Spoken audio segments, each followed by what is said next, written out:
açarsan telife girer. Ha, sen video mu çekiyorsun?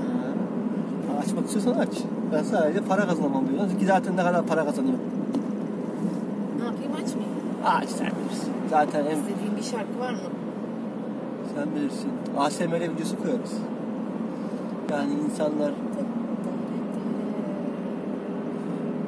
4. vites, 70 kilometre ve...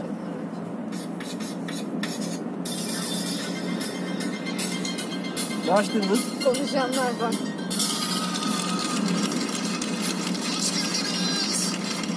Şuraya koyabilirsin. Hoş geldin bebişko. Doğru ben. Öğrencisi. Nerede? Tiyatro okuyorum Yeditepe'de. Burslu musun? Yok. %0. 0 yetenek. Ne yaptın? Adını söyleyebildin, öyle mi aldılar seni tiyatroya? Türk tiyatrosu emin ellerde. Gerçekten de büyük oyuncu olacaksın. Bursu ona göre vermiyorlar ama. Neye göre veriyorlar? Hem bir yetenek sınavına giriyorsun, burs komitesine gidiyorsun. Sonra hocalar kararlaştırıp bursu İyi la. Ne kadar veriyorsun yıllar? Bilmiyorum. İnşallah baban hafif ve jale alır hayatım. Hoş geldin Bakır. Hoş buldum. Aranızdaki ilişki. Okul. Ben de tiyatro okuyorum. Ciddi misin? Evet. Sen o yönetmen olmak isteyen kızsın değil mi? Bakalım ya, karar vereceğiz, daha okuyoruz. Son ses mi? Sen de burslusun anladığım kadarıyla. Ben bursluyum. Yüzde kaç? Ne istediğini bilmeyen kız bile %50 almış. Burada kablo var. Peki fantazi? Sosyal medyadan devam olarak bana köleler Az bir şey. yazıyor. Köleler mi? Evet ya, Ne? işte kölen olmak istiyorum diye yazıyorlar daha doğrusu. Az Kim bir yazıyor şey köle yani. olmak istiyor? Tanımıyorum. Bir tanesine cevap vereyim dedim. Bayağı erkekler şey yazıyor. Köle olmak istiyor. Peki neden? Evet aynen, hani kölen olmak istiyorum, işte hakaret et, şunu yap, karşılığında para veriyorlar. Bunun bir anlamı var. Neydi ya? Bir harfi. BDSM. BDSM. Kim dedi onu? Ha, bak. Kılı saçlı öyle. Geliyoruz, sana geliyoruz. Neydi açılımı? Bu nereden bilsin %0 bursu? Sen söylesene. Bilmiyorum. Oha, kimse bilmiyor mu açılımını BDSM? Hakan bilir. Söyle lan pornocu. Bondaj, sadizm. Ne demek bondaj? Ya Ha, bandaj, bildiğimiz bandaj. ve bondajın D'si. Sadizm, masajizm gibi bir anlamı var. İşte tamam. Hakan böyle şeyin hepsini biliyor. Wikipedia dediğimiz Hakan işte. Onunki Misters gibi bir şey oluyor. Teşekkürler Hakan. Ek bilgiler iyice bizi ürküttü. Bir de şey var. Ne sokulmayı sevenler var. O ayrı bir akım. Rahat bırak onları.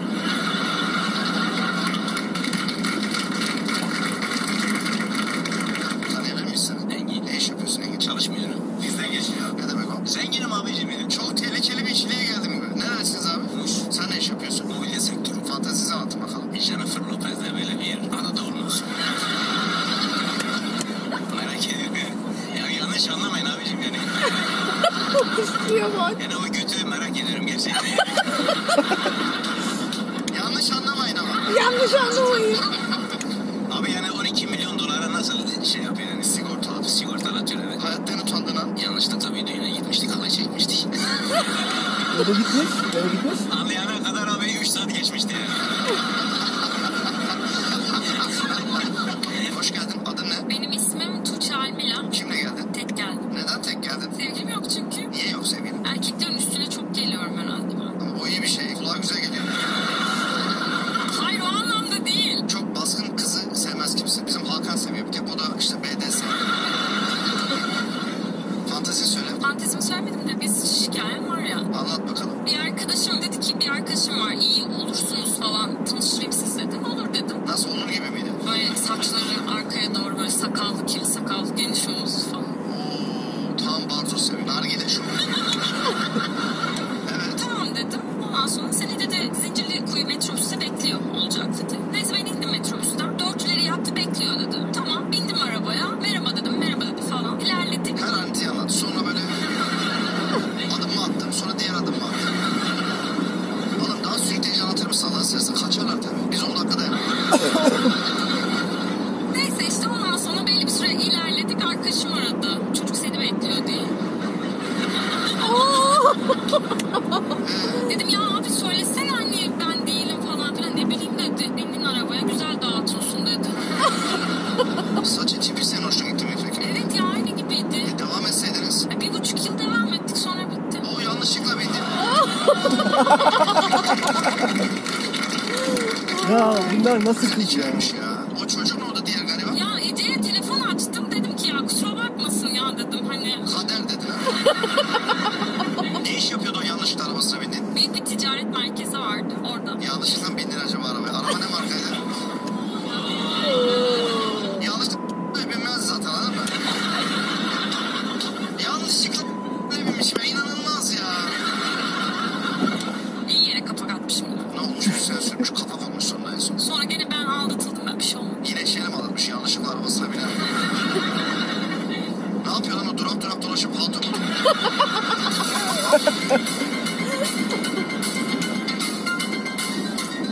Hayatta dostsuz yediğiniz en büyük kazık. 21 yaşındayım, 7 yıllık bir ilişkim vardı. Kalp bölümü izliyor. Ben onunla gelmeyi düşünüyordum. O aldatınca ablamla beraber geldim. Kanka ne yapayım ben mi özür dilerim?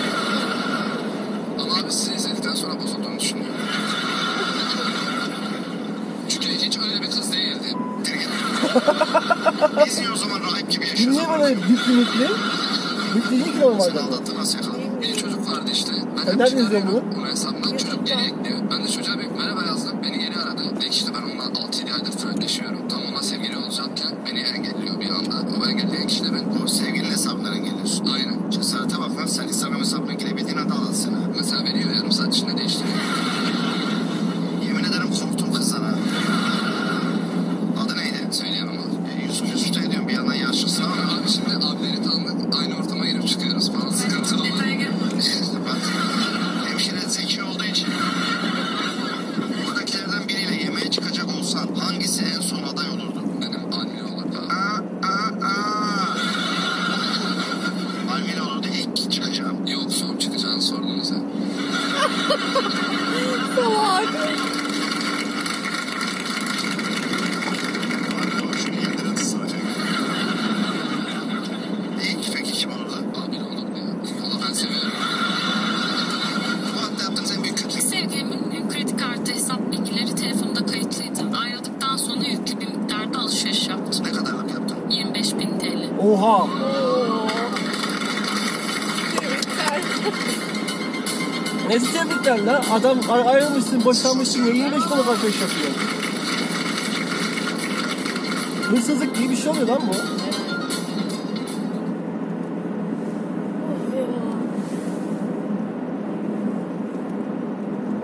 Aslında yarışma şeklinde biliyor musun? Bunlar böyle bir şey en sona birinci kim çıkıyor, en kötü çıkıyor. Şeyi seviyorum.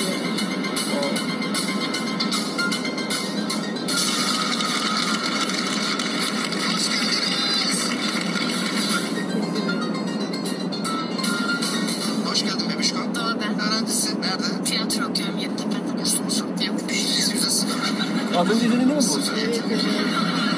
Ne yaptın? Adını söyleyebildin öyle mi aldılar seni tiyatroya? Türk tiyatrosu emin ellerde. Şu da çok komikti. Ha, seçenek başlıyor bana. Seviyorum ve yani bunlar komik bölümleri. Ben çok izliyorum ya.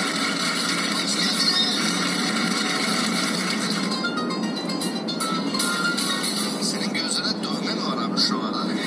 Anında enayi yazıyor. Dövme değil mi? Dövme.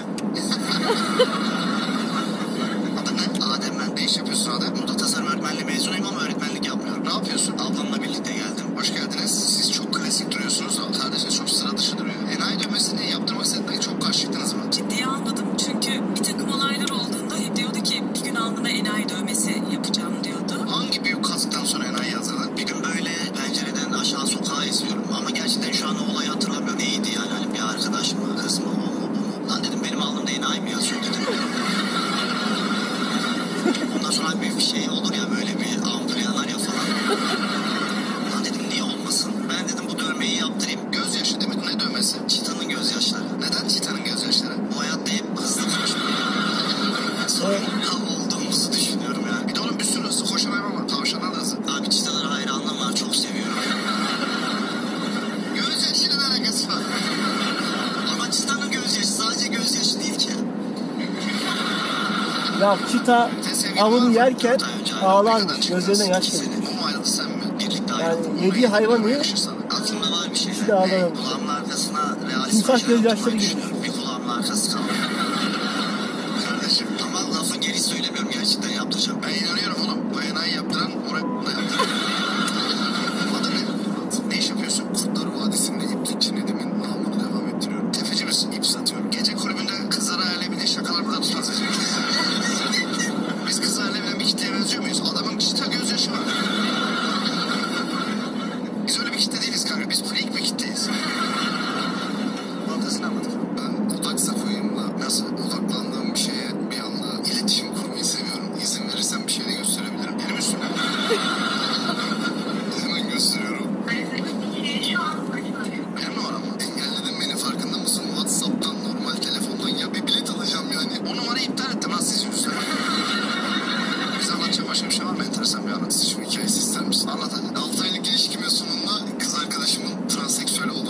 6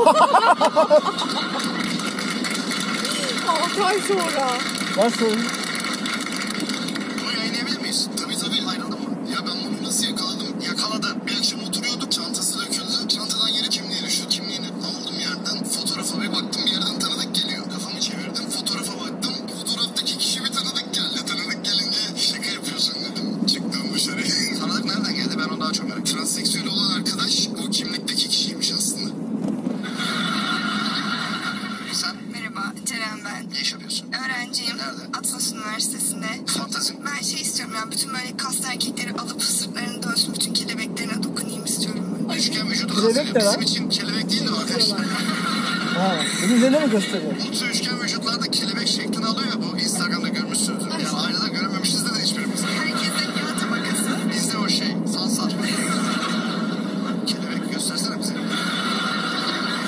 Hoş geldin reis. Merhaba Murat Bey. Siz nereden arkadaşsınız bu arada? Nişanlı. Biz nişanlıyız. Peki, hayatta en utandığın an neydi? Ya bizim böyle Çeşme'de arkadaş böyle kaldığımız bir ev vardı. Duşa gireceğiz, hazırlanacağız, mekana gideceğiz falan böyle. Önce biz duş alalım falan, kendi aralarında anlaşıyorlar. Şampuan içine sağ olsun arkadaşlar çalmışlar. İkisi de arka arkaya. Ondan sonra ben gidiyorum, o şampuanla duş alıyorum. Rahat rahat böyle, hiç bilmiyorum ya. Abdest aldım kanka duşta.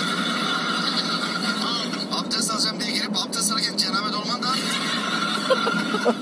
Double triple günah. Kurulandım. Ondan sonra bir tane kız arkadaşımız vardı. Ya kafan dedi beyaz beyaz dedi. Ne oldu sana böyle falan dedi. Böyle kalıplaşmış bir şey geliyor elime. Her neyse öyle baktım, bir de sinirlendim. Ondan sonra kahkaha atmaya başladılar. Açıkladılar bana. Sonra ben sinirden onu unuttum. Tekrar hani şampuanla bir daha düştüm. Sen hala görüşüyor musun? Görüşüyorum en yakın arkadaşım. Ne anlat dediler. Çok teşekkür ederim. Ne haber saçlar şöyle ya da wax değil mi? Ne? Attırın mı arkadaşlar?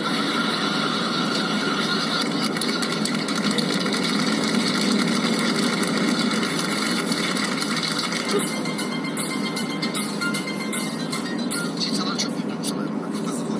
Ama çok duygusal. Tamam da çok duygusallar mı peki? Bilmiyorum çok duygusallar mı değil. Neden çita gözyaşları? Hala anlamadım. Ben bir açıklama yapabilir miyim? Hayır. Birincisi bir hayranlığım var çitalara. İkincisi de bu hayatta hayalleriniz varsa hep hızlı koşmak zorunda. Yani aynaya her baktığımda hatırlıyorum yani hayallerimde kendimi de bilmem bana iyi hissettiriyor. Peki bir şey söyleyeceğim. Hiç ağlayan çita gördün mü? Görmedim. Duydun mu ağlayan çita? Duymadım. Murat sen bu konuda bilimsel bir şey söyleyecektin. Ne söyleyecektin? Bahsettiği çitanın gözyaşları koşarken mesela suratlarının burnunun kenarında siyah bir leke var. Maske aslında. Maske çita gözyaşları diyorlar aslında. Sen bunu bilmiyorsun ama. Bunu ben biliyorum. Bence sen çita görmedin. Ben karışıyorum kanka. Çita, panter, muhtemelen ormanda olsak hepsi bizi içeride. Ziyafet vardı. Valla ben anlayana kadar yerlerdi beni. 7-8'de olsa yapmaktan keyif aldığınız tuhaf bir alışkanlığınız var mı? Uyumadan önce dilimi emiyorum. Böyle ben uyuyamıyorum gerçekten. Dil nasıl evinir? Nasıl biliyor musun? Ben şu an onu merak ediyorum da yapamadım. Düz olarak değil yani, böyle katlayıp, yani böyle saçma bir alışkanlığım var, bilmiyorum. Yemin ederim yapamam.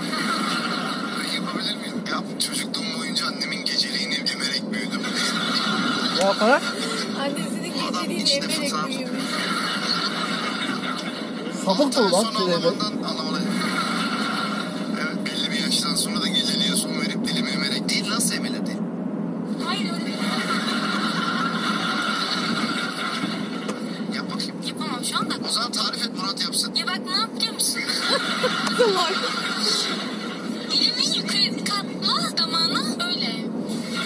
Dışarıda görürsün bak. Hayır görünmüyor. Ya İrem mesela hiç anlamadı bu zamana kadar. Ama İrem anlamadığı pek çok şey varmış. İrem sen çok saf duruyorsun. Evet. Öyleyim. Sen şu çitayla mesela güzel bir çift olur. Kandırıyorlar beni zaten. Ne yapıyorlar mesela? Birini beğeniyorum. Bu kişi erkek oluyor. Aa. Ya da 6 ay sonra erkek olmadığını anlıyorsun.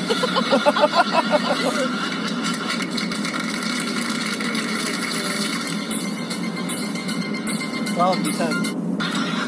Zaten yol Hayır bitti. görünmüyor. Ya İrem mesela hiç anlamadı bu zamana kadar. Ama İrem anlamadığı pek çok şey varmış.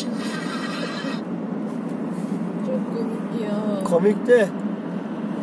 Ay, geldik mi? Geldik bitti. Yolculuk bitmek üzere. İyi, hadi bakalım. Suları kim taşıyacak eve? Tabii ki Şule. Ya iyi ekonomik oldu 6 yıl.